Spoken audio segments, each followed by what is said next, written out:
Io mamako fa ny fitiavanao no natoy izao zanakanao fa nanaditra zaho na koa nagnano ratsy zaho tinary anao kegnany zaho amama irarisoanao utay anjagnahary misaotra mame tinary anao zaho misaotra mame tamin'ny fitiavanao mirary anao amama mba ho ela velomo ary koa anao ho ambinignaha am raha jiaby irinao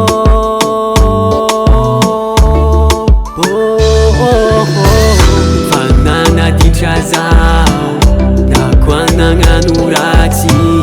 zaho tinary anao kegnany zaho amama irarisoanao utay anjagnahary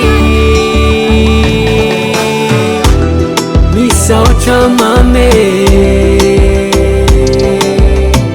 tinary anao zaho misaotra mame tamin'ny fitiavanao